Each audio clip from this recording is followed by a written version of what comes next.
Hello दोस्तों, आपका स्वागत है बीके कंप्लीट कोर्स में। जैसा कि आप लोगों को मालूम ही है कि पाउंड की गाइड से हम प्रश्न करा रहे हैं। आज क्लास नंबर 12 है, जिसमें हम जानेंगे प्रश्न नंबर 25। बाल्यावस्था में भाषा का विकास किस प्रकार होता है, यानी कि बाल्यावस्था में भाषा का विकास किस प्रकार होता है। उत्तर, 4 वर्ष की आयु में बच्चों का शब्दकोश लगभग 1550 शब्दों का होता है। 4 वर्ष की आयु में बच्चों का शब्दकोश लगभग 1550 शब्दों का हो जाता है। वह छोटे छोटे दिन प्रतिदिन की बोलचाल के वाक्यों को बोलने लगता है। 5 वर्ष की आयु में उसे लगभग लगभग 2070 शब्दों का ज्ञान हो जाता है।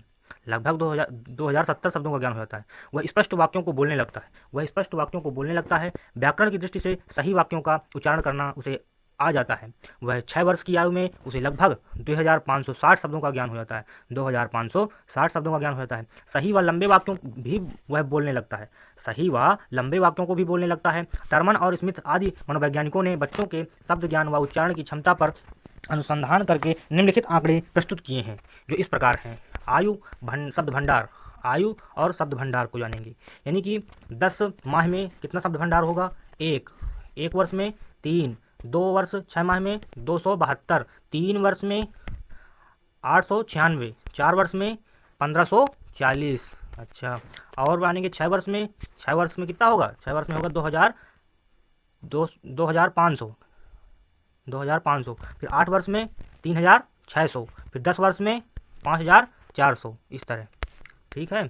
फिर क्वेश्चन नंबर 26 पढ़ेंगे। कौन सा क्वेश्चन नंबर 26, यानी कि प्रश्न नंबर 26 जो है क्या है, अभिव्यक्ति अभिक्षमता का विकास बताना है। अभिव्यक्ति क्षमता का विकास बताइए। भाषा के विभिन्न पक्षों के अनुसार विभिन्न अवस्थाएं अभिव्यक्तिता का विकास, यानी कि भाषा के विभिन्न पक्षों के अनुसार 4 अवस्थाएं हैं।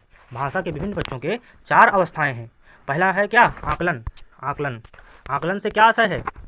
आकलन से आशय अन्य व्यक्तियों के द्वारा कही बात को समझने से है। कुछ मनोवैज्ञानिकों का विश्वास है कि बालक की आकलन शक्ति का विकास शब्दों के प्रयोग से पहले ही हो चुकता है। बालक जितने शब्दों को बोलता है उससे कहीं अधिक शब्दों को वह बोल सकता है। इसी कारण बालक की आकलन शक्ति अधिक होती है। यह निश्चित नहीं किया जा सकता कि बालक के आकलन में शब्द और भाव भंगिमाओं का कितना कितना भाग है, परंतु यह निश्चित है कि छोटी आयु में बालक शब्दों के अतिरिक्त अपनी भाव भंगिमाओं से अपनी बात समझने का प्रयास करता है। इसी तरह बालक दूसरों की बात समझता भी है। यदि शिशु को शब्दों को सिखाने में संकेतों का भी प्रयोग किया जाता है तो बालक शीघ्रता से सीखते हैं। यही कारण है कि जब बालकों को खड़े होने या बैठने या भागने की आज्ञा देने पर यदि संकेत भी किया जाता है तो बालक शीघ्रता से सीखते हैं। यानी कि बैठने या भागने की आज्ञा देने पर यदि संकेत भी किया जाता है तो बालक शीघ्रता से सीखते हैं। हरलाक महोदय जी ने अपने अध्ययन में पाया है कि यदि 18 माह की आयु के प्रयोग के बालक को बोलने के साथ संकेत भी किया जाए तो वह सरलता से सीख लेता है। केवल शब्दों से अपनी बात बताने में कठिनाई होती है। अनेक मनोवैज्ञानिकों, जिसमें गैसिल, टर्मन, मैरिल, कैटेल, गैरिसन आदि हैं। कौन कौन से? गैसिल, टर्मन, मैरिल, केटल, गैरिसन आदि मनोवैज्ञानिक प्रमुख हैं, का कथन है कि 4 माह की आयु का बालक आवाज़ सुनकर सिर घुमाता है और माता को देखकर मुस्कुराता है। 6 से 8 माह की आयु का बालक शब्दों को ध्यान से सुनता है और उसी प्रकार बोलने का प्रयास करता है। 1 वर्ष का बालक साधारण निर्देशों का पालन कर सकता है। 5-6 वर्ष की आयु का बालक अपरिचित व्यक्तियों की बात को भी समझ सकता है। बालक समान और असमान बातों में अंतर कर सकता है। वह सुनी हुई कहानियों को आसानी से समझ सकता है। मनोवैज्ञानिकों ने अपने अध्ययन में पाया कि रेडियो और टेलीविजन आकलन शक्ति में वृद्धि करते हैं। शब्दकोश में वृद्धि, दूसरा जो है तो क्या है, शब्दकोश में वृद्धि। बालक के भाषा विकास में दूसरी अवस्था शब्द भंडार में वृद्धि करना है। शिशु के शब्द भंडार में उस समय वृद्धि होती है जब वह अन्य व्यक्तियों द्वारा बोले गए शब्दों को सुनता है। इस समय बालक के शब्द भंडार में सामान्य शब्दावली और विशिष्ट शब्दावली दोनों ही देखे जा सकते हैं। उन शब्दों को सामान्य शब्दावली में सम्मिलित किया जाता है जिनका प्रयोग अनेक परिस्थितियों में किया जा सकता है। विशिष्ट शब्दावली में उन शब्दों को सम्मिलित किया जा सकता है जिनका प्रयोग विशिष्ट परिस्थितियों में ही किया जाता है। ऐसा देखा गया है कि सामान्य शब्दावली विशिष्ट शब्दावली की तुलना में अधिक विकसित हो जाती है। सामान्य शब्दावली में शिशु प्रथम संज्ञाओं को सीखता है और उनका प्रयोग करता है। वह इस प्रकार के शब्दों को सीखता है जिनका प्रयोग सरलता से किया जा सकता है और जिनका उसके जीवन पर उपयोग होता है। बालक को उन शब्दों को सीखने में कठिनाई होती है जिनका प्रयोग सरलता से नहीं किया जा सकता।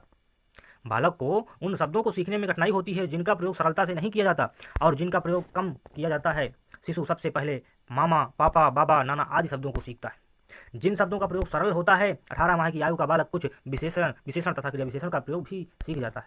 शिशु सर्वनाम का प्रयोग सबसे अंत में करता है। शिशु सर्वनाम का प्रयोग सबसे अंत में करता है। शिशु मैं का प्रयोग तुम की अपेक्षा अधिक करता है। शिशु मैं का प्रयोग तुम की अपेक्षा अधिक करता है क्योंकि शिशु आत्म केंद्रित होता है। गैरिसन ने अपने अध्ययन में पाया कि 2 वर्ष का बालक सर्वनाम और क्रियाओं का प्रयोग अधिक करता है। नर्सरी स्कूल के बालक संज्ञाओं की तुलना में सर्वनाम, क्रिया तथा विशेषण का अधिक प्रयोग करते हैं। शिशु का शब्द भंडार कितना बढ़ रहा है यह इस बात पर निर्भर करता है कि उसे सीखने की कितनी प्रेरणा और अवसर प्राप्त होते हैं। बालक इस प्रकार नवीन शब्दों को सीखता है। वह पुराने शब्दों के नवीन प्रयोग भी सीख जाता है। वह 2 वर्षों में बालक के शब्दकोश में वृद्धि मंद गति से होती है। प्रथम 2 वर्षों में बालक के शब्दकोश में वृद्धि मंद गति से होती है। जब बालक विद्यालय जाने लगता है तो उसका शब्दकोश तेजी से बढ़ने लगता है। बालकों का शब्द भंडार नए व्यक्तियों के संपर्क में आने पर रेडियो सुनने तथा टेलीविजन देखने पर बढ़ता है। गैरिसन का कथन है रेडियो, टेलीविजन, फिल्म, यातायात और विश्व संबंधों के युग में बालक को अनेक शब्दों को जानने और उनके प्रयोग करने के योग्य होने की आवश्यकता है। इसमें असफलता से सामाजिक अनुकूलन में बाधा पहुंचती है। तीसरा नंबर जो है तो वाक्य निर्माण है। वाक्य निर्माण को जानेंगे। लगभग 18 माह की आयु का बालक केवल एक शब्द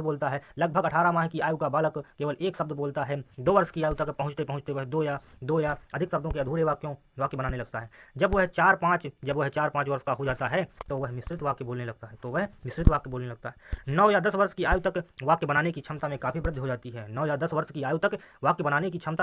हो जाती है। वह अनेक वाक्यों का एक वाक्य बनाकर बोल सकता है।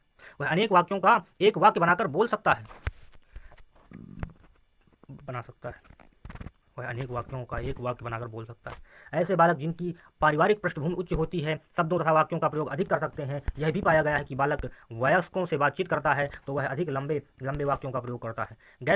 गैरिसन तथा जर्सील्ड आदि विद्वानों ने अपने पृथक अध्ययन में देखा कि 30 माह की आयु का बालक पूर्ण वाक्यों का प्रयोग करने लगता है। वाक्यों के निर्माण में बालिकाएं बालकों से आगे रहती हैं। चौथा नंबर जो है तो क्या है, शुद्ध उच्चारण। हैडॉक का विश्वास है कि शिशु अन्य व्यक्तियों को सुनकर शुद्ध उच्चारण करना सीखता है। यदि अन्य व्यक्ति गलत उच्चारण करते हैं तो वह भी गलत उच्चारण करने लगता है। इस प्रकार शिशु अनुकरण से ही उच्चारण करना सीखता है। यही कारण है कि शिशु को अनुकूल परिस्थिति में रहकर सही उच्चारण सिखाया जाना चाहिए। किशोरावस्था में उच्चारण अपेक्षाकृत अधिक स्थायी हो जाता है। इसी कारण उनमें किसी प्रकार का परिवर्तन लाना कठिन हो जाता है। 18 माह की होने पर शिशु के उच्चारण में काफ़ी सुधार दिखाई देने लगता है। 18 माह की आयु होने पर शिशु के उच्चारण में काफ़ी सुधार दिखाई देने लगता है। जब शिशु 3 वर्ष का हो जाता है तो उसके उच्चारण में काफ़ी सुधार आ जाता है। व्यक्तिगत भिन्नताएं भी उच्चारण में महत्वपूर्ण स्थान रखती हैं। देखा गया है कि कुछ बालक अल्पायु में सही उच्चारण करना सीख जाते हैं और सही बोलने लगते हैं। कुछ बालक अल्पायु में ही सही उच्चारण करना सीख जाते हैं और सही बोलने लगते हैं। कुछ बालक काफ़ी आयु के हो जाने पर भी सही उच्चारण नहीं कर पाते। उच्चारण में भिन्नता के कारण निम्नलिखित हैं। स्वर यंत्रों का विकास, प्रेरणा और प्रशिक्षण में अंतर। स्वरों का उच्चारण व्यंजनों की तुलना में आसान होता है। स्वरों का उच्चारण करना व्यंजनों की तुलना में आसान होता है। शिशु के प्रारंभिक दिनों में उसका स्वर ऊंचा होता है। उसका स्वर ऊंचा होता है, परंतु धीरे धीरे 3 वर्ष की आयु के पश्चात उसका स्वरारोह ठीक हो जाता है। बालक को ऊंची आवाज़ से बोले जाने से रोका जाना चाहिए क्योंकि इससे स्वर यंत्रों पर विपरीत प्रभाव पड़ता है। क्वेश्चन नंबर 27 प्रश्न नंबर 27 पढ़ेंगे। भाषा विकास में कौन कौन से अवरोध आते हैं? भाषा विकास में कई अवरोध आते हैं। इस अवरोध के कई कारण हैं। ध्वनि में दोष होने के कारण भाषा का समुचित विकास नहीं हो पाता है। कभी कभी बच्चे नाक से बोलते हैं जिसके कारण उच्चारण दोषपूर्ण हो जाता है। कभी कभी बच्चा सभी ध्वनियाँ नहीं निकाल पाता जिसके कारण उसके शब्द पूरे उच्चारित नहीं होते। इससे भाषा में दोष आता है। लय दोष लय दोष। इस दोष में बच्चे दो अथवा दो से अधिक अक्षरों को एक ही प्रकार की ध्वनि से उच्चारित करते हैं। जैसे टा और बा को ता और वा कहना, डा को रा कहना। इसका कारण तालु दांत और वायुनली में किसी प्रकार का दोष होना है, जिसके कारण बच्चे शब्दों का सही उच्चारण नहीं कर पाते हैं। तीसरा नंबर है बोलने के अंगों में दोष। बच्चों में बोलने से संबंधित कुछ दोष इस प्रकार हैं। बच्चों में बोलने से संबंधित कुछ दोष इस प्रकार होते हैं, जैसे हकलाना, दुतलाना आदि। ये दोष बोलने के अंगों तथा जीभ, गला, दांतों में दोष होने के कारण आते हैं। चौथा नंबर जो क्या है, सुनने में दोष। चौथा नंबर है सुनने में दोष। यदि बच्चा ठीक से सुन नहीं पाता है तो वह शब्द ज्ञान और उन शब्दों को उच्चारित करने के ज्ञान से वंचित रह जाता है। यदि बच्चा ठीक से सुन नहीं पाता तो वह शब्द ज्ञान और उन शब्दों को उच्चारित करने के ज्ञान से वंचित रह जाता है। इस प्रकार उसके भाषा के विकास में समस्या या बाधा आती है। अब 28 नंबर क्वेश्चन जो है तो अगली क्लास में पढ़ेंगे। आज क्लास नंबर 12 यहीं पर समाप्त होती है। बीके कंप्लीट कोर्स आपका तहे दिल से धन्यवाद करता है। जय हिंद, जय भारत। आप अगर आवाज़ धीमी हो तो स्पीड बढ़ाकर नॉर्मल स्पीड से 1.5 के स्पीड में आप लगाकर बढ़िया वीडियो को देखिए और पढ़िए। डीएलएड में आपके पूरा मैं थ्योरी करा रहा हूँ पवन की गाइड से। आप निष्फिक्र रहिए।